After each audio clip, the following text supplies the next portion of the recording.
여러분은 인류 역사에서 가장 위대한 사건, 가장 놀라운 사건이 무엇이라고 생각하십니까? 인류의 역사에서 가장 놀라운 사건, 가장 위대한 사건은 십자가 사건입니다. 십자가 사건. 왜 그렇습니까? 십자가 사건이 무엇입니까?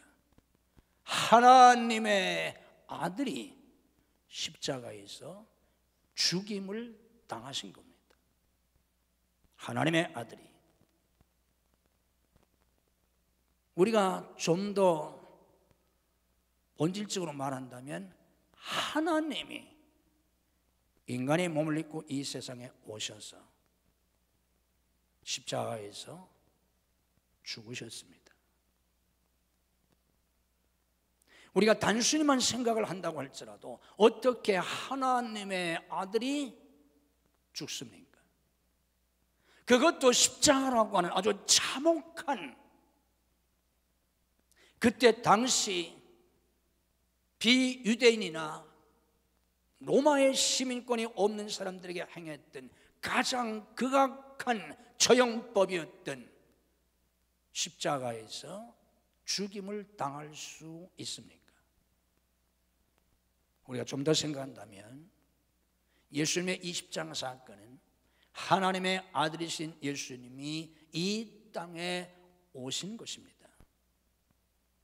인간의 몸을 입고. 이것을 성육신으로 설명하면 하나님이 친히 인간의 몸을 입고 이 세상에 오신 겁니다. 하나님이 인간의 몸을 입고 이 세상에 오셨다. 잠깐 이 세상에 오셨다가 가셨다고 할지라도 어마어마한 사건인데, 이 십자가 사건은 예수님이 이 세상에서 무려 33년 동안을 사십니다. 그리고 마지막에 십자가에서 그렇게 죽으신 겁니다. 이 얼마나 놀라운 사건입니까? 이것은 정말 어마어마한 사건입니다. 왜 그렇습니까? 하나님이 태초에 천지 만물을 창조하실 때 말씀 한마디로 창조하셨습니다. 천지 만물을 창조하는 것 하나님께는 아무것도 아닙니다. 하나님이 홍해바다를 가르시고 죽은 자를 살리셨습니다. 하나님이 죽은 자 살리는 거 아무것도 안 해요. 말씀 한마디면 돼요. 홍해를 갈라주시는 것도 아무것도 안 해요. 하나님께는 아무것도 안 해요. 그런데 십자가 사건은 그렇게 하나님이 말씀 한마디로 이루어진 사건이 아니에요. 하나님이 친히 인간의 몸을 입고 이 세상에 오셨어요. 그리고 무려 33년을 인간으로 사셨어요. 그리고 모진 매를 맞으시고 십자가에서 못 박혀 피 흘려 죽으셨어요. 어마어마한 사건이에요. 유사 이래로 이렇게 엄청난 사건은 없습니다. 깨달으실 수 있기를 주님의 이름으로 축복합니다. 자, 여기서 우리가 관심을 가져야 될, 오늘 제가 여러분들에게 증거하려고 하는 핵심은 어디 있냐면, 왜? 도대체 왜? 무엇 때문에? 하나님이 친히 인간이 되셔서 이 세상에 오셔서 그것도 십자가에서 그렇게 참혹하게 죽어주셨는가 하는 겁니다. 하나님은 왜 요한복음 3장 16절 말씀처럼 당신의 외아들 독생자를 이 세상에 보내셔서 십자가에서 죽는 데까지 내어주셨는가? 왜? 무엇 때문에? 무엇을 주시려고? 우리가 이걸 바로 깨달아야 우리가 왜 예수를 믿어야 하는지, 왜 예수 믿는지, 예수 믿는 목적이 무엇인지를 바로 알게 됩니다. 우리가 익히 잘 알고 있는 진리 같지만 이걸 잘 깨닫지 못하면 평생 교회 다녀도 우리가 신앙생활을 제대로 못합니다. 오늘 성령께서 여러분들에게 깊은 깨달음을 주시기를 주님의 이름으로 축복합니다. 자, 좀 더 구체적으로 생각해 봅시다. 왜 예수님이 그렇게 세상에 오셨고 왜 십자가에서 죽기까지 하셨나? 자, 몇 가지를 우리가 예를 들어서 구체적으로 생각해 보십시다. 우리를 부자 되게 하시려고, 우리를 부자 되게 하시려고 예수님이 직접 이 세상에 오시고 십자가 지셨나요? 우리를 왕을 삼아 주시려고, 권력자를 만들어 주시려고, 유명한 사람이 되게 하시려고, 세상의 부귀와 영화를 누리게 하시려고 그럴까요? 아니죠. 왜 아닙니까? 왜 아니에요? 그런 것이라면 어때요? 예수님 안 오셔도, 예수님 오시기 전에도 얼마든지 하나님이 주셨어요. 아멘? 깨달으셔야 합니다. 예수님 오시기 전 구약시대 때 하나님을 잘 섬겨서 부자 된 사람이 없나요? 얼마든지 있어요. 동방에서 가장 큰 부자라고 했던 욥 같은 사람은 족장시대 때 사람이에요. 예수님 오시기 2000년 전 사람이에요. 다윗 같은 사람은 예수님 오시기 전 1000년 전 사람이에요. 저 베들레헴에 보잘것없는 목동이었던 다윗은 왕이 됐어요.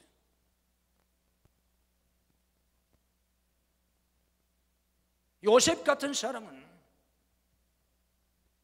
노예 소년이었는데 하나님이 대애굽 제국의 총리를 삼아 주셨어요. 다니엘은 포로 시대였는데도 총리가 됐고 에스더는 왕후도 됐어요. 솔로몬은 인류 역사상 그 누구도 누려보지 못한 부귀 영화를 다 누렸어요.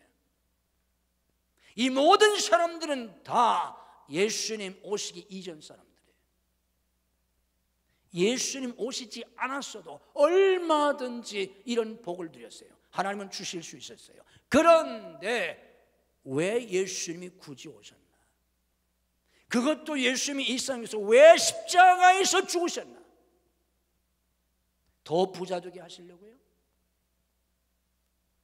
더 큰 권세를 주시려고요? 더 큰 부귀 영화를 누리게 하시려고요? 아닙니다. 결코 아니에요. 그러므로 오늘 우리가 교회에 나오면서 오늘 신약시대에 살고 있는 우리가 예수님을 믿으면서 내가 예수 믿고 바라는 것이 그것들이라고 하면 예수님은 십자가에서 괜히 죽으신 거예요. 예수님은 십자가에서 헛되이 죽으신 거예요. 왜? 그런 건 예수님이 죽지 않으셔도 얼마든지 주실 수 있는 건데, 실제로 예수님 오시기 전 사람들도 다 받았는데 십자가 이후에 신앙생활을 하고 있는 우리가 겨우 그걸 바라고 신앙생활을 한다면 예수님의 죽음을 헛되이 하는 거예요. 믿으시면 아멘 하십시다. 이거 굉장히 중요한 문제예요. 깨달으실 수 있기를 주님의 이름으로 축복합니다. 아멘이 제 시원찮네. 점심들 안 잡으셨나? 큰 소리로 아멘 해서 이왕하는 거. 믿으시면 아멘 하십시다. 깨달아지시면 아멘 하십시다. 아멘이 되셔야 돼요. 그런데 예수님이 이 세상에 오셨을 당시 유대 사람들은 메시아를 기다렸어요. 정말 메시아를 기다렸습니다. 그런데 정말 메시아이신 예수님이 오셨을 때 그들은 영접하지 않았습니다. 오히려 십자가에 못 박아 죽여버렸어요. 왜 그랬을까요? 메시아를 기다리던 그 백성들이, 그것도 아브라함의 자손 하나님의 선민인데 정작 메시아가 오시니까 십자가에 못 박아 죽여버렸어요. 왜? 자기들이 기대했던 메시아가 아니에요. 자기들이 생각했던 메시아는 어떤 메시아입니까? 위대한 다윗 왕국, 위대한 유대 제국을 세워주시는 제왕으로서의 메시아였습니다. 그때 당시 유대는 여러분이 잘 알고 있는 것처럼 로마 제국의 식민지 생활을 하고 있었어요. 그래서 메시아가 오시면 로마 제국을 때려엎고 위대한 유대 제국, 세계를 지배할 수 있는, 예루살렘은 세계의 수도가 되고 자기들이 세계를 지배할 수 있는 위대한 왕국을 세워주시는 그런 메시아를 기다리고 있었습니다. 그런데 예수님은 그런 제국을 전혀 세워주실 기미가 보이질 않았어요. 예수님을 따르는 제자들도 심지어는 예수님께서 마지막 예루살렘에 올라가실 때까지만 하더라도 예루살렘에 올라가면 예수님이 왕이 되실 줄 알고, 예수님 왕이 되실 때 자기들을 좌우편에, 한국식으로 말하면 조선시대식으로 말하면 좌의정 우의정을 시켜달라고 서로가 다퉜지 않습니까? 예수님 제자들을 쫓아도. 그런데 예수님은 로마 제국을 물리쳐 주시도 아니하시고 다윗 왕국을 다시 재건해 주시도 않고 십자가에서 죽으셨어요. 왜 그랬을까요? 불행하게도 기독교 2000년 역사를 보면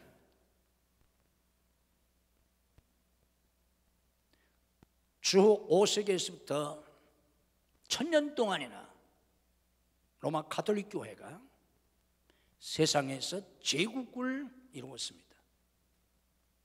인류 역사상 그 어떤 왕국도 가져보지 못한 권세와 부를 무려 1000년 동안이나 로마 가톨릭이 이 세상에서 누렸습니다. 정말 위대한 왕국입니다. 인류 역사상 그보다 더 위대한 제국이 없었어요. 그런데 결과는 어떻게 됐습니까? 1000년의 그 로마 가톨릭은 말할 수 없이 부패했습니다. 그래서 역사는 그 시대를 암흑시대라고 합니다. 그런데 그런 역사를 우리가 잘 알고 그런 역사 속에서 16세기에 종교 개혁을 일으켜서 세워진 교회가 우리 개신교인데, 오늘 개신교 안에는 우리도 여전히 신앙생활을 하면서 그걸 꿈꾸고 있는 그런 교회나 목회자나 성도들이 얼마나 많습니까? 그런데 예수님이 오신 목적은 그게 아니라는 거예요. 예수님이 십자가에서 못 박혀 죽으신 이유는 그런 것들이 절대로 아니라는 거예요. 자, 오늘 본 말씀 데살로니가서 5장 10절 말씀, 여러분들이 꼭 기억하셔야 합니다. 한번 저를 따라서 한번 해보세요. 예수께서 우리를 위하여 죽으사, 이왕이 하는 거 큰 소리로 하세요. 어차피 하는 거. 다시 한번 하겠습니다. 예수께서 우리를 위하여 죽으사, 우리로 하여금 깨어있든지 자든지 자기와 함께 살게 하려 하셨느니라. 아멘. 예수께서 우리를 위하여 죽으사, 예수께서 우리를 위하여, 이 위하여 하는 원문이 헬라의 뜻을 할 때 대신하여, 그런 뜻을 회란다 하는데, 예수님께서 우리를 대신하여 죽으셨어요. 이게 십자가입니다. 예수께서 우리를 위하여, 우리를 대신하여 죽으셨는데 왜 죽었다고요? 뭘 하려고요? 그 중간에 이런저런 말이 있어서 우리 말은 오늘 잘 좀 이게 핵심이 어디 있는지를 봐야 돼요. 자, 예수께서 우리를 위하여 죽으사, 우리와 이건 깨어있던 자들과 괄호에 묶어놓고 그 다음으로 연결하면 이렇게 돼요. 예수께서 우리를 위하여 죽으사 자기와 함께 살게 하려 하셨느니라. 뭐 하게 하셨다고요? 따라서 하세요. 자기와 함께 살게 하려 하셨느니라. 이거 잊어버리면 난리 나요. 꼭 기억하세요. 두 번만 더 하겠습니다. 자기와 함께 살게 하려 하셨느니라. 한 번 더 하겠습니다. 자기와 함께 살게 하려 하셨느니라. 아멘. 이게 답이에요. 예수께서 우리를 위하여 죽으사 뭐 하려고 했다고요? 대답 안 하면 이것만 계속 반복할 거예요. 예수께서 우리를 위하여 죽으사 뭐 하려고 했다고? 자기와 함께 살게 하려 하셨다. 아멘. 이게 예수님이 죽으신 이유예요. 착각하지 말아요. 자, 이와 같은 문제는 이미 구약 출애굽의 역사 속에서도 하나님이 가르쳐 주셨어요. 출애굽기 29장 46절 말씀 보면 이렇게 말씀하세요. 그들은 내가 그들의 하나님 여호와로서 그들 중에 거하려고 그들을 애굽 땅에서 인도하여 낸 줄을 알리라. 430년 동안 애굽에서 노예 생활하던 이스라엘 백성들을 모세 때에 하나님이 출애굽시키잖아요. 하나님이 왜 그들을 애굽에서 인도하여 냈느냐? 뭐 하려고? 젖과 꿀이 흐르는 가나안 땅에 가서 그들이 바라던 대로 자유와 번영을 누리게 하기 위해서 출애굽시킨 게 아니에요. 이스라엘은 애굽에서 출애굽해서 자유를 누리고 젖과 꿀이 흐르는 땅이라니까 거기서 풍요를 누리려고 가나안 땅에 들어가려고 했는데 하나님은 그들을 출애굽시킨 이유가 뭐냐? 출애굽기 29장 46절 그들 중에 거하려고. 한번 따라서 하십시다. 그들 중에 거하려고. 아멘. 집에 가서 잘 보세요. 출애굽기 29장 46절에 그들 중에 거하려고. 쉽게 말하면 뭐예요? 그들과 함께 사시려고. 아멘. 한번 따라서 해보세요. 그들과 함께 사시려고. 출애굽시킨 것도요, 하나님은 그들 중에 거하시려고 그들 중에 함께 사시려고 출애굽시켰고, 예수님이 죽으신 것도 자기와 함께 살게 하려고. 아멘. 성경 마지막 책, 성경 마지막 책이 뭐예요? 요한계시록. 요한계시록 끝에서 끝. 요한계시록 21장, 요한계시록 22장까지 있잖아요. 요한계시록 21장서부터는 무슨 얘기예요? 새하늘과 새 땅 얘기예요. 이 요한계시록 21장 새하늘과 새 땅 얘기 3절 말씀 보면 이런 말씀이 있어요. 내가 들으니 보좌에서 큰 음성이 나서 이래 보라, 하나님의 장막이 사람들과 함께 있음에 하나님이 그들과 함께 계시리니. 새하늘과 새 땅 신천신제 가면 우리가 새 예루살렘에서 영원히 살게 될 텐데, 그 신천신제 새 예루살렘의 삶의 핵심이 뭐라는 거예요? 거기는 뭐 온갖 아름다운 꽃이 있고 무슨 뭐 12과일이 있고 뭐 길도 황금길이고 이런 게 핵심이 아니고, 요한계시록 21장 새하늘과 새 땅을 2장에 걸쳐서 설명하면서 그 도입 부분에서, 들어가는 부분에서 성경은 우리에게 말씀해 주고 계세요. 보라, 하나님의 장막이 사람들과 함께 있음에 하나님이 그들과 함께 계시니. 한번 따라서 하십시다. 하나님이 그들과 함께 계시리니. 이게 신천신지예요. 거기 가서 뭐 한다고요? 나중에 새하늘과 새 땅 가면, 새 예루살렘 가면 거기서 뭐 한다고요? 하나님과 함께 산다고. 여기 계시리니 우리말로 번역했는데 그 말은 산다는 뜻이에요. 하나님이 그들과 함께 사시리니, 그런 의미예요. 왜 우리가 천국 가려고 그래요? 하나님과 함께 사니까. 아멘. 새 예루살렘 신천신지의 축복은 거기에 있어요. 자, 정리할게요. 기독교의 구원이 뭐냐? 잘 들으세요. 기독교의 구원은 예수님의 피로 죄 사함 받고, 아멘. 예수님의 피로 죄 사함 받고 예수님의 생명으로 거듭나서, 아멘. 정신 차리고 들어야 돼요. 그래야 알 수 있어요. 이거 설명하려면 10시간은 설명해야 돼요. 제가 20년 넘게 중국 선교를 했는데 제가 중국에 가서 신학교에서 강의할 때 구원론만 15시간 강의해요. 제가 이게 자세히 하려면 여러분도 15시간 강의해야 돼요. 그 1분에 하는 거니까 잘 정신에 들어야 돼요. 기독교의 구원은 예수님의 피로 죄사함 받고 예수님의 생명으로 거듭나서, 아멘.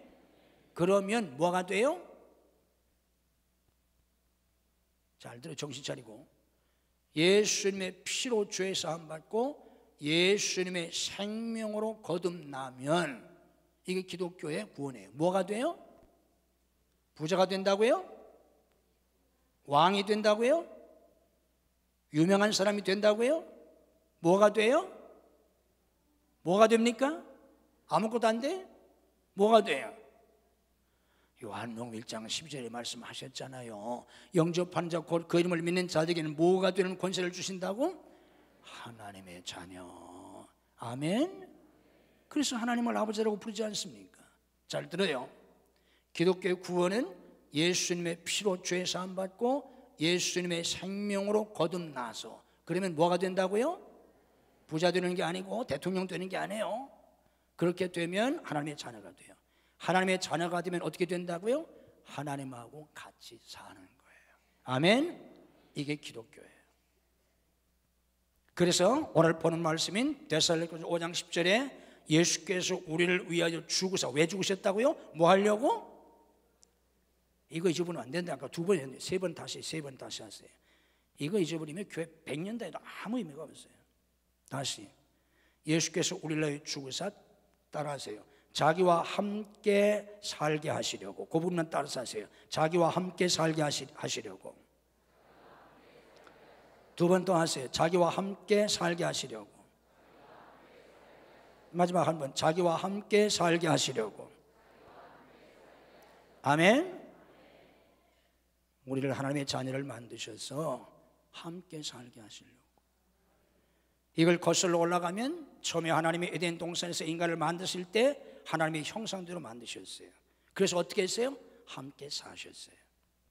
사랑의 교제를 나누면서 함께 살았어요. 근데 선악과를 따먹고 범죄하면서 에덴 동산에서 쫓겨납니다. 하나님과 단절됩니다. 이게 타락이에요. 그래서 인간은 그때부터 불행해진 거예요. 부모 없는 고아처럼 된 거예요.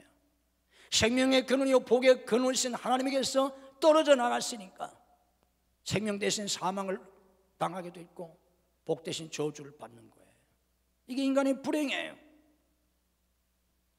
그러다가 지옥 가게 되는데 이런 인간을 구원하시려고 예수님이 오셔서 죄의 삭신 사망이기 때문에 당신의 죽으심으로 우리의 죽음, 죄의 대가인 죽음을 대신하셔서 예수 믿고 죄 사함 받게 하시고 예수님의 생명으로 거듭나게 하셔서 이제 다시 하나님과 함께 살게 주신 것, 이게 예수님이 오신 이유예요.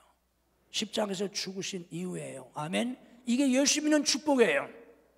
잘 들으세요. 예수 믿는 축복이 뭐냐고 하면 다른 거 아니에요.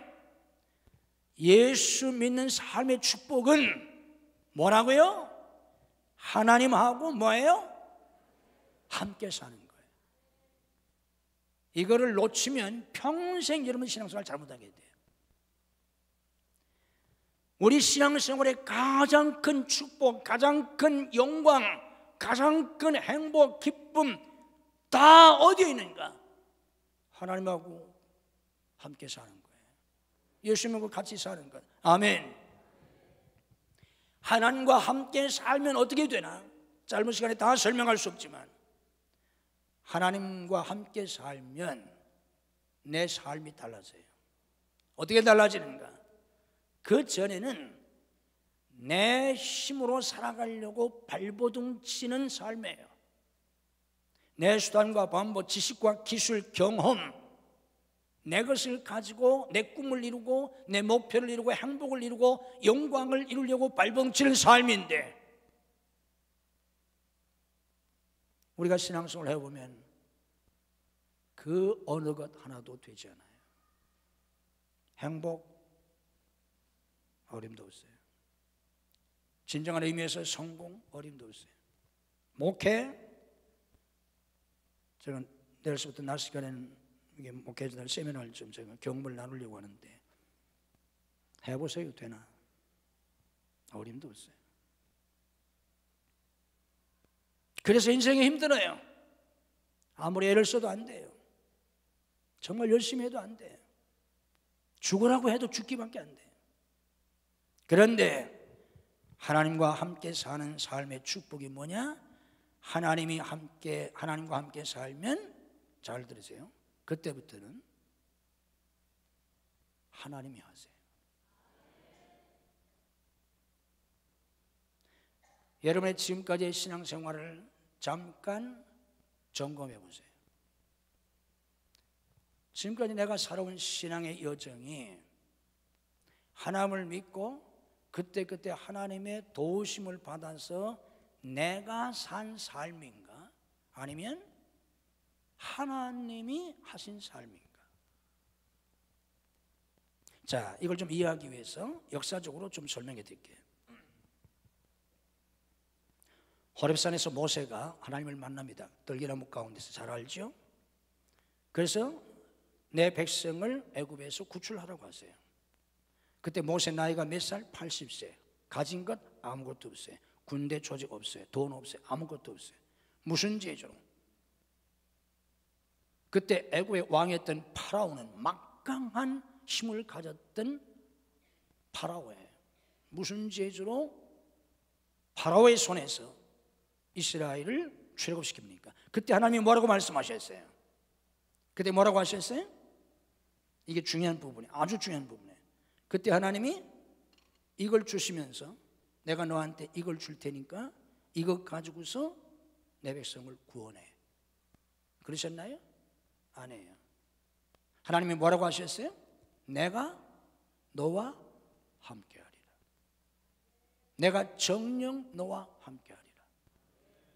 이거 아주 중요한 부분이에요. 모세야, 걱정하지 마. 내가 이걸 줄 테니까 이거 가지고 가서 해. 이거 하나면 충분해. 그래가지고 모세가 엎드려서 그것을 받아가지고 가서 출애굽했다는 게 아니에요. 내가 함께하라. 내가 같이 가겠다는 거예요. 그래서 이스라엘을 출애굽시켰는데 놀라운 기적 10가지 재앙이 일어나잖아요. 모세가 한 거 하나도 없어요. 모세는 죽었다 깨어나도 나일강을 피로 바꿀 수가 없고, 모세는 죽었다 깨어나도 홍해바다를 가를 수가 없어요. 다 누가 하셨어요? 하나님이 하셨어요. 모세가 죽고 이제 출애굽 2세대를 데리고 가나안 땅으로 인도한 사람이 여호수아입니다. 모세가 죽고 모세의 후계자가 됐는데, 그러면 하나님이 여호수아한테 뭐라고 말씀하셔야 돼요? 우리 식으로 생각하면 뭐라고 하나님이 하셔야 됩니까? 여호수아야, 걱정하지 마. 모세에게 주었던 능력을 내가 네게 줄게. 어디서 아멘 소리가 나왔죠? 좀 듣고 아멘을 좀 하세요. 이거 아멘하면 큰일 나요. 거기에 이제 문제가 있는 거야. 모세야, 걱정하지 마. 여호수아야, 걱정하지 마. 내가 모세에게 주었던 능력을 내게 줄 테니까 걱정하지 마. 이랬어야 되잖아요.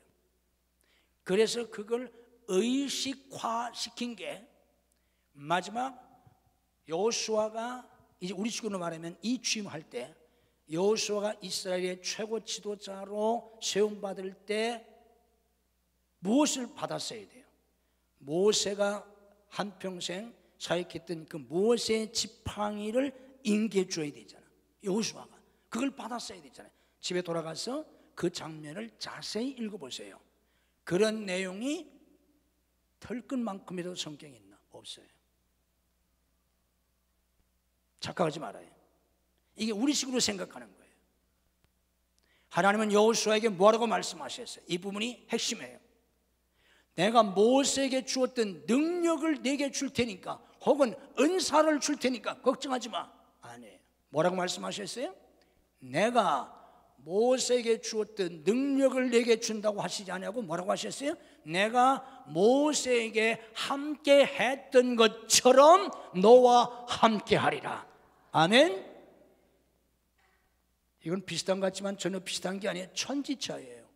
모세에게 준 능력을 내게 줄 테니까 이것 가지고 해. 그게 아니고 내가 모세와 함께 했던 것처럼 너와 함께 하리라. 아멘. 그때부터 어떻게 됐어요? 모세의 하나님이 여호수아의 하나님이 되셔서 모세에게 역사하신 것처럼 하나님이 여호수아에게 역사하셨어요. 여호수아를 통해서. 그래서 위대한 가나안 정복을 이룹니다. 아멘. 이게 함께 사는 삶이에요. 자, 이게 신약으로 넘어와서 보면 이제 마태복음에 가보면 마태복음 20장 마지막 부분에서 부활하신 주님이 제자들에게 너희는 온 천하에 다니며 만민에게 복음을 전하고 모든 족속을 제자 삼으라고 하는 세계 선교의 대명령을 주시잖아요. 소위 말하는 지상명령. 이 명령을 주시고 마지막 마태복음 28장 20절 말씀 보면 주님이 하신 말씀이 뭐예요? 베드로야, 야고보야, 요한아, 안드레 두려워하지 마. 내가 너희들한테 이걸 줄 테니까, 이거 하나씩 줄 테니까 이거 하나면 충분해. 이런 능력을 줄게, 이런 은사를 줄게. 걱정하지 마. 주님이 그러셨나요? 아니에요. 마지막 주님이 하신 말씀은 뭐예요? 내가 뭐예요? 이것을 주리라가 아니라 뭐예요? 내가 세상 끝날까지 뭐하리라? 너희와 항상 함께 있으리라. 아멘. 이게 주님의 마지막 약속이에요. 내가 너희한테 이걸 줄 테니까, 돈을 줄 테니까, 뭐 능력을 줄 테니까, 지혜를 줄 테니까, 뭘 줄 테니까 걱정하지 마. 안 해요. 내가 너희와 함께 하리라. 마가복음 16장 마지막 절에 보면 그 뒤에 이렇게 말씀해요. 부활하신 후입니다. 이건 이제 50절 이후에 제자들이 나가 두루 전파할세 주께서 함께 역사하사. 마태복음 28장 마지막 절은 세상 끝날 때까지 항상 함께 있으라는 약속을 하셨고, 마가복음 16장 마지막 절 보면 주께서 함께 역사하셨다는 거예요. 그래서 따르는 표적으로 말씀을 확실히 증언하시니라 놀라운 표적이 나타났어요. 주님이 하시는 거예요. 이게 그리스도인의 삶이에요. 이게 사역자들의 삶이에요. 자, 창세기 15장에 있는 말씀 보면 하나님이 아브라함에게 나타나셔서 이렇게 말씀하세요. 아브라함아, 잘 듣고 새겨보세요. 깨닫지 못하면 아무 소용이 없어요. 아브라함아, 나는 너의 방패요, 나는 너의 지극히 큰 상급이다. 이런 말씀을 하세요. 중요한 말이니까 한번 따라서 한번 외워보세요. 저를 따라서 한번 해보세요. 나는 너의 방패요, 나는 너의 지극히 큰 상급이다. 무슨 말씀 감이 옵니까? 감이 오기가 쉽지 않아요. 자, 무슨 말씀인가 하면 이런 거예요. 나는 너의 방패다. 우리는 어떻게 생각하느냐면 하나님께 정말 어떤 공격도 막아낼 수 있는 그런 방패를 갖고 싶어 해요. 어떤 위험, 어떤 원수의 공격도 막아낼 수 있는, 쉽게 말하면 황금 방패. 하나님, 제게 황금 방패를 주세요. 불 가운데 들어가도 물 가운데 들어가도 어떤 환난과 재난과 어떤 질고 속에서도 내가 안전할 수 있는 그런 방패를 제게 주세요. 그런데 하나님은 뭐라고 말씀하셨다고요? 아브라함아, 내가 내게 이런 방패를 줄게. 이 방패는 그 어떤 공격도 막아낼 수 있어. 이거 하나면 걱정할 게 없어. 그런 특별한 방패를 주신 게 아니라 하나님이 뭐라고 말씀하셨다고요? 아브라함아, 뭐라고요? 나는 너의 방패다. 하나님 자신이 방패라는 거예요. 아멘. 또 뭐라고 말씀하세요? 나는 너의 지극히 큰 상급이다. 우리는 신앙생활을 한평생 뭐를 구하고 뭐 때문에 갈등하고 뭐 때문에 어려워합니까? 하나님 내게 특별한 복을 주세요. 특별한 상급을 주세요. 내게 특별한 선물을 주세요. 이거잖아요. 하나님 우리 자녀들에게, 우리 아이들에게 특별한 상을 주세요. 특별한 선물을 주세요. 특별한 뭐를 주세요. 그거잖아요. 근데 하나님이 안 주세요. 우리 목사들한테도 안 주세요. 우리 가정에, 우리 자녀들에게 만족할 만한 그런 거 안 주세요. 그래서 우리는 더 하나님 더 주세요. 언제 주실 거예요? 믿음으로 기다리고 기도하고 보통 기도해서 안 되니까 철야기도 하고, 철야기도해도 안 되니까 막 금식기도 하고. 제가 서울에 있을 때 제가 아는 어떤 목사는 40일 금식했어요. 40일 금식해도 안 되니까 40일 단식을 했어요. 물도 안 마시고 40일 단식하다가 20일째 돼서 정신을 잃고 병원에 갔는데, 저도 40일 금식기도 됐거든요. 근데 40일 단식은 물도 안 마시고 하는 거예요. 하다가 도중에 병원에 갔는데 정신을 잃고 모든 내장이 다 붙어버렸어요. 물도 안 들어가서 죽었어요. 40일 금식해도 안 주시니까 단식까지 하고, 그러니까 주시는 게 아니라 죽는 거예요. 왜 이런 불상사가 일어납니까? 하나님 분명히 말씀하셨어요. 아브라함아, 내가 네게 이런 황금 방패를 줄게. 안 해요. 뭐라고요? 내가 너의 방패다. 하나님 자신이 방패라는 거예요. 여러분 황금 방패를 갖고 싶으세요? 하나님 자신이 여러분의 방패가 되길 원하세요. 지금 이렇게 얘기하니까 아멘이 쉽게 나오지, 옆에다가 황금 방패 놓고 너 하나님 믿으려면 아무도 안 보면 이것 가지고 다 갈 사람들이에요. 솔직히 여러분에게 평생 먹고 살 수 있는 한 뭐 1,000억이든 1조쯤, 여기 진짜 1조 뭐 수표들이 뭐가 있다고 합시다. 그걸 하나님이 선택해. 너 이거 가지고 살래? 아니면 너 동전 한 푼도 안 주면 내가 너와 평생 함께 해줄게. 그리고 다 예배 맞추고서 한 사람 한 사람씩 다 이렇게 밀실에다 갖다 놓고 네가 알아서 해라. 그러면 여러분들 돈 안 가지고 갈 사람 누가 있을 것 같아 여기?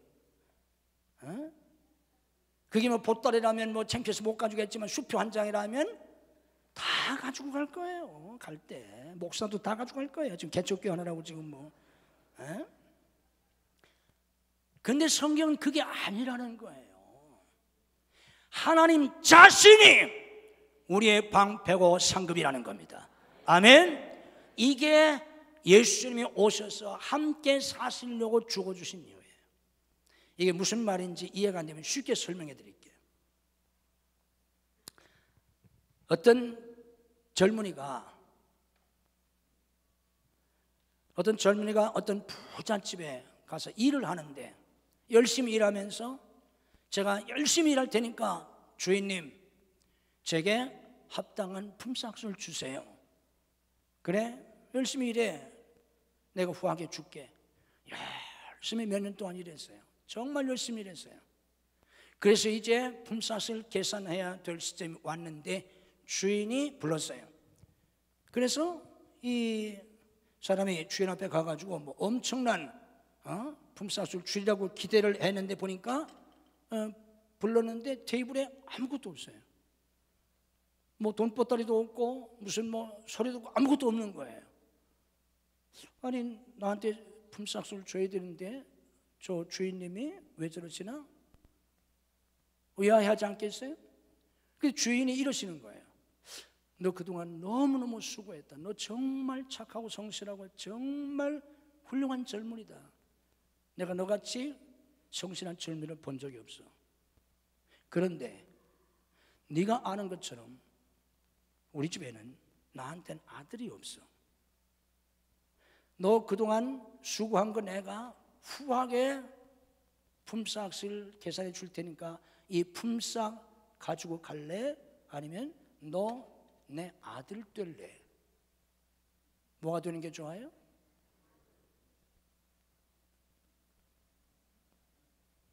그런 얘기예요. 또 보십시다. 어떤 아가씨가 마음도 착하고 예쁜데 부모도 없고 아무도 없어요. 그래서 어떤 부잣집에 가서 일을 하는데, 일을 하면서 제가 열심히 일할 테니까 뭐 빨래도 하고 뭐 음식도 하고 열심히 할 테니까 저한테 삭슬 잘 주세요. 아 그래 줄게. 열심히 몇 년 동안 일했어요. 그래서 이제 계약 기간이 돼서 이제 착수를 받아가지고 그거 가지고 조그만 뭐 가게라도 하나 차리든지 뭐 이렇게 하려고 이제 주인 앞에 섰는데, 근데 주인이 그러는 거예요. 그 주인이 아주 젊은 그런 그 사람인데, 정말 아가씨가 너무 성실하게 일했고 너무 예쁘고 너무 잘해줘서 고맙다고.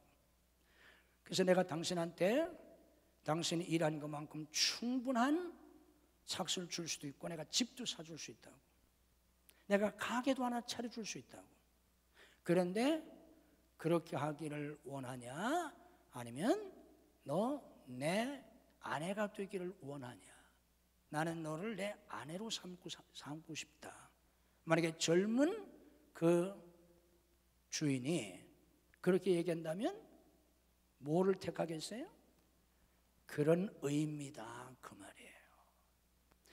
우리는 끊임없이 하나님이 내게 주시는 그 어떤 것을 상급으로 삼고 그것 가지고 살려고 하고 그것 때문에 애걸 복걸하고, 우리는 그런 식으로 신앙생활을 하려고 하는데, 우리 기독교의 진리는 예수님이 굳이 이 세상에 오셔서 십자가에서 죽기까지 하신 건 그게 아니고 뭐라고요?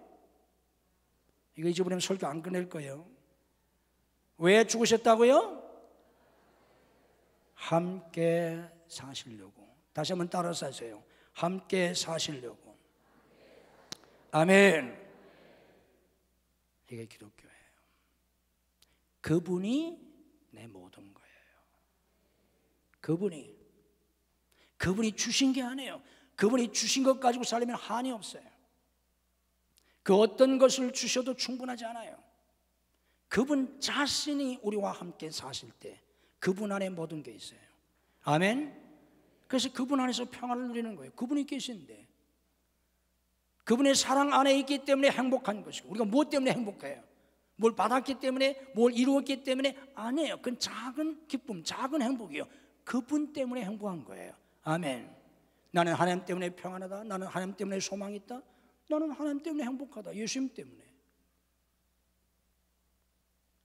제가 직접 만난 사람 가운데 특별한 사람들이 여러 명 있는데, 그분 가운데 한두 사람을 제가 소개해 드릴게요. 제가 직접 만난 사람.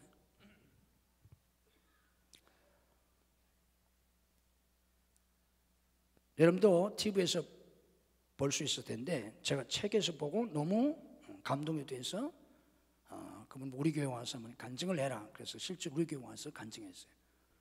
그분이 저 케냐 나이로비에서 일하고 있었는데, 제가 책을 읽고 감동을 받아서 내가 전화를 했어요. 우리 교회 와서 한번 좀 간증을 하라. 그리고 우리 교회 왔어요. 이분은 아버지가 딸이 태어났다고 그래서 태어난 지 3일밖에 안 되는 딸을 벽에다 던져버렸어요. 무식한 아버지니까. 3일 된 딸아이를 벽에 던져버려서 척추를 다쳤어요. 평생 키가 134cm, 여자인데 그 척추가 휘어있고, 그 아버지가 그런 사람이에요. 결국 그 아버지는 이 사람이 14살 때 5남매를 남겨두고 자살해요. 어머니는 7살 때 머리를 다쳐가지고 뇌에 이상이 있어요. 이런 속에서 산 사람이에요. 그래서 이 사람이 졸지에 가장이 돼가지고 동생들을 돌보게 되는데, 15살 때부터 교회를 나가게 돼요. 이분이 교회를 나가서 은혜를 받아요. 믿음이 생겨요. 소망이 생겨요. 그래가지고 거기서 기술을 배워요. 편물 기술을 배우는데, 이 사람에게 재능이 있어서 이걸 배워가지고 국제 기능 올림픽에 나가서 금메달을 땄어요. 그리고 이제 야학을 해가지고 검정고시를 뽑아서 대학 입학 자격을 얻어요. 그래서 대학에 들어가려고 하는데 그때 마침 아프리카에서 온, 보츠와나에서 온 어떤 선교단체가 직업 선교사를 모집한다는 그런 광고 전단을 보게 됐어요. 그래서 내가 대학을 좀 미뤄도 되니까 가서 몇 년 동안 봉사하고 와서 내가 그 뒤에 대학을 가겠다 하고 자원을 해요. 이 사람이 편물 기술이 있으니까. 그래서 보츠와나에 가서 그 직업학교에서 선교사들이 운영하는 직업학교에 가서 이제 그걸 가르치는데, 직업선교사로 학교가 안 돼요. 점점 안 돼요. 그래서 현지 선교사들, 사역자들, 또 한국 선교사들이 다 철수해요. 황량한 사방을 둘러보아도 모래밖에 없는 황량한 사막 한가운데 덩그러니 있는 그 기술 직업 학교에서 이 사람 혼자 있어요. 다 버리고 자기도 가야 하지만 차마 이걸 버리고 갈 수도 없고, 그렇다고 자기가 운영할 수도 없고, 바다처럼 넓은 사막 한가운데서 자기 혼자 그 센터를 지키고 있으면서 시간이 지나면서 정말 절망이 되고 낙심이 되고 막 미칠 것 같아요. 그래서 어느 날은 밤에 그냥 정신없이 공항을 향해서 그냥 미친 사람처럼 막 몇 시간씩 걷다가 제정신이 들어서 돌아가기도 하고, 이런 세월을 보내요. 자, 그러던 어느 날 이 직업학교에 예수님이 찾아오세요. 진짜 예수님이 찾아오세요. 자, 잘 들으세요. 예수님이 찾아오셨는데, 예수님이 찾아오셔서 이분한테 이러는 거예요. 나는 내가 하는 일에는 관심이 없다. 지금 이 사람은 대학도 포기하고 엄청난 사명감을 가지고 거기 와서 지금 그걸 하고 있고, 선교사들이 다 떠났는데 자기가 마지막 붙잡고 씨름하고 어떻게 할 수 없어 몸부림을 치고 있어요. 그런데 주님은 찾아오셔가지고 나는 내가 하는 일에 관심이 없다고 하세요. 충격적인 말씀이었어요. 그러면서 주님이 그러시는 거예요. 나는 내가 하는 일에 관심이 없다. 너 여기서 나하고 같이 살래? 그러세요. 너 여기서 나하고 같이 살래? 이때 이 사람의 모든 신앙이, 지금까지의 모든 신앙이 다 무너져요. 다 깨어집니다. 그리고 신앙에 새로운 눈을 뜨게 돼요. 지금까지 내가 살아왔던, 그리고 대학도 포기하고 여기까지 엄청난 믿음과 사명감을 가지고 왔다고 생각했는데, 그래서 선교사들이 다 떠나도 자기가 이걸 지키고 있다고 자부심을 가지고 있었는데, 지금까지 내가 신앙생활하는 것이 잘못되었다는 걸 깨닫게 돼요. 그래서 이때부터 그분이 진짜 주님 말씀대로 거기서 주님하고 같이 삽니다. 이게 중요해요. 사막 한가운데 덩그러니 있는 거의 폐교와 가까운 직업학교 선교센터인데, 거기서 그때부터 어떻게 한다고요? 주님하고 진짜 같이 살아요. 주님하고 같이 사니까 어떻게 해요? 주님하고 같이 살면 뭐가 어떻게 된다고요? 제가 뭐라고 말씀드렸어요? 하나님하고 같이 살면 어떻게 된다고? 하나님이 하신다고. 믿음으로 고백합시다. 하나님이 하신다. 아멘. 하나님이 하시는 거예요. 어디서 돈이 와요? 자기는 전혀 몰라요. 어디서 돈이 온다고. 이거 누가 어떻게 해서 돈을 보낸 거예요? 누가 하셨다고? 예수님은 같이 사니까 예수님이. 학생이 와요. 어디서 오는지도 몰라. 학생이 온다고. 누가 학생을 보내신 거예요? 누가 하신 거예요? 자기가 모집한 게 아니에요. 자기가 함께 사는 예수님이. 선생들이 와요. 어디서 오는지도 몰라. 누가 하셨다고? 예수님이. 이래서 보츠와나에서 이 사람이 14년을 선교해요. 14년을. 그래서 성공적으로 잘 했습니다. 14년이 됐는데 주님이 말씀하세요. 이제 미국 가서 공부하라고. 그래서 미국 나약대학에 가서 공부를 하고 학사 학위를 받습니다.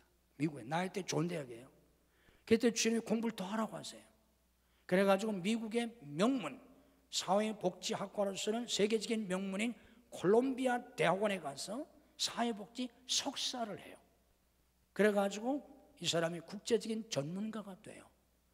그리고 나이로비에 파견을 받아서 나이로비의 책임자로 있을 때 책에서 제가 보고 알아서 전화를 해서 오라고 해서 우리 교회에 와서 간증 집회를 했어요. 그분에 대해서 잘 알고 싶으면 그분이 쓴 책들이 있어요. 김혜영 선교사, 134cm밖에 안 되는 여자, 작은 거인이에요. 신앙생활은 뭐라고요? 하나님하고 뭐 하는 거? 같이 사는 거. 그러면 누가 하신다고? 그분이 하세요.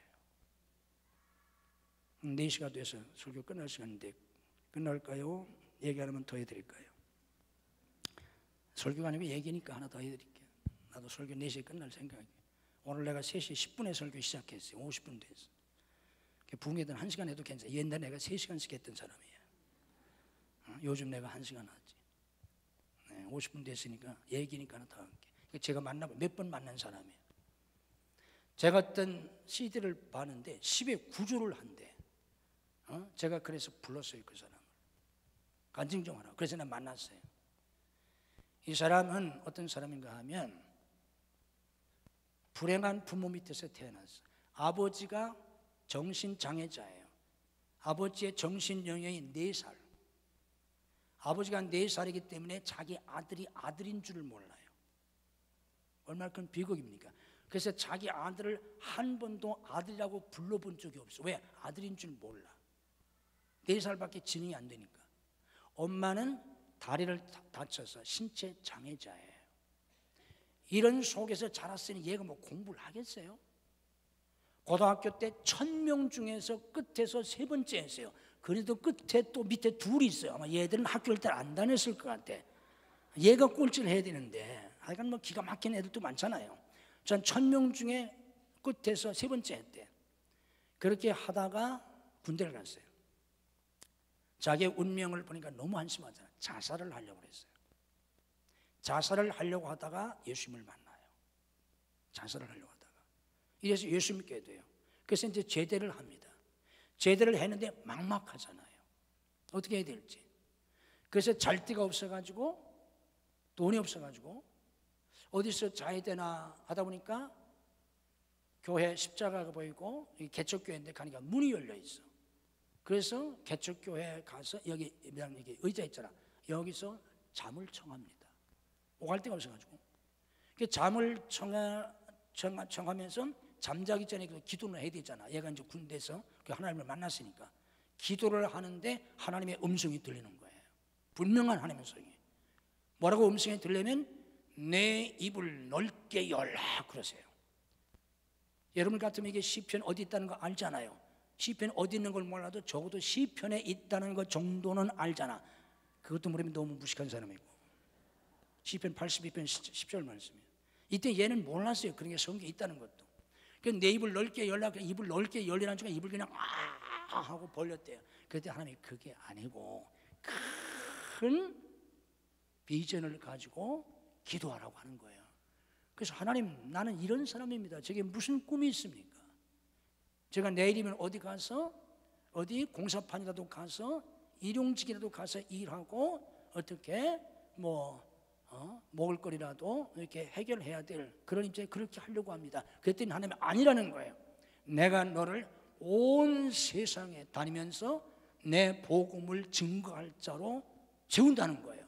말이 돼 안 돼? 안 되잖아요. 그런데 놀라운 것은 그날부터 하나님이 역사하세요.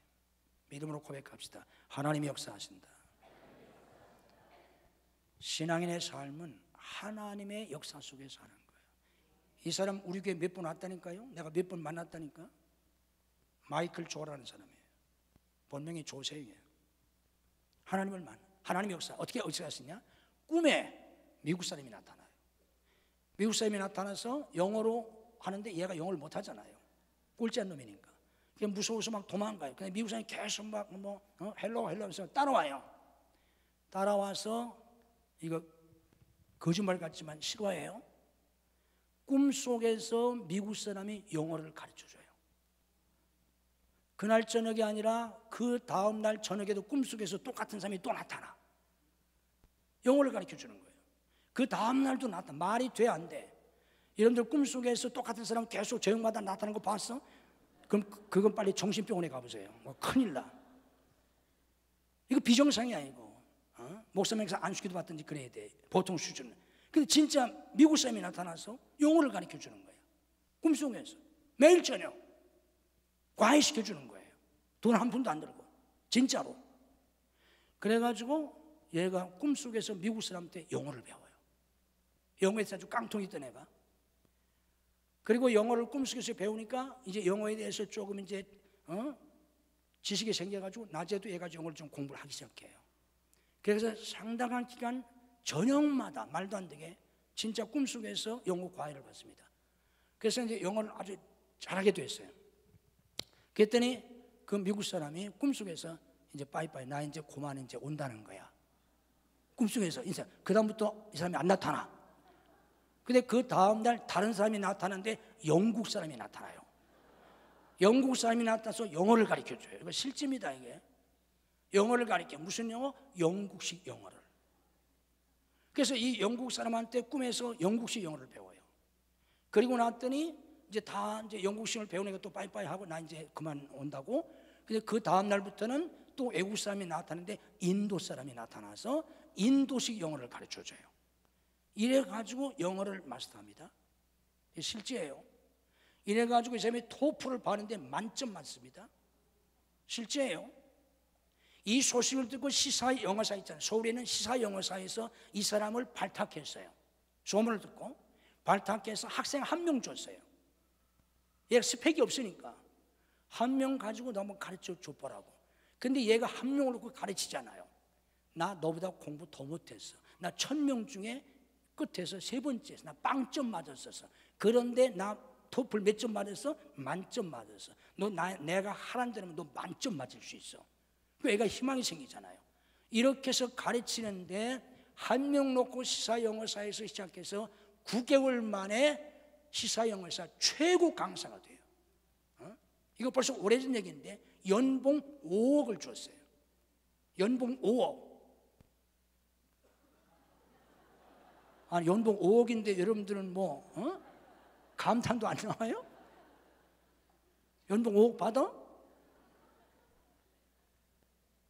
연봉 5억을 줬다니까. 이때 얘가 10에 9주로 한 거예요. 그래서 내가 부른 거예요. 이때 내가 얘에 대해서 얘기를 듣고 너무나 야 요즘 시대에 한국에도 10에 9주 하는 사람이 있냐? 이래가지고 내가 불렀다니까요. 그래서 내가 쭉 간증을 들은 거예요. 그래가지고 최고 강사가 됐습니다. 시사영어사에서. 그래서 돈을 많이 벌었어요. 그래가지고 얘가 그걸 사표내고 인터내셔널 미션이라고 국제 선교회를 만들었어요. 왜? 하나님이 뭐라고 하셨어요? 전 세계 다니면서 내 복음을 증거하라고 했잖아. 그래서 국제 선교회를 만들고 인도 사람이 와서 영어를 가르쳐 줬다고 그랬잖아요. 인도의 신학교를 줍니다. 얘가 학장이 되고 신학생들을 배출하고 실제로 전 세계 다니면서 복음을 전도하는 자가 돼요. 한국에도 얘가 영어 국제학교를 만들었어요. 우리 교회 집사님 애들도 2명이나 거기 가서 졸업을 했어요. 우리에게 몇 번 왔었다니까요. 말도 안 되는.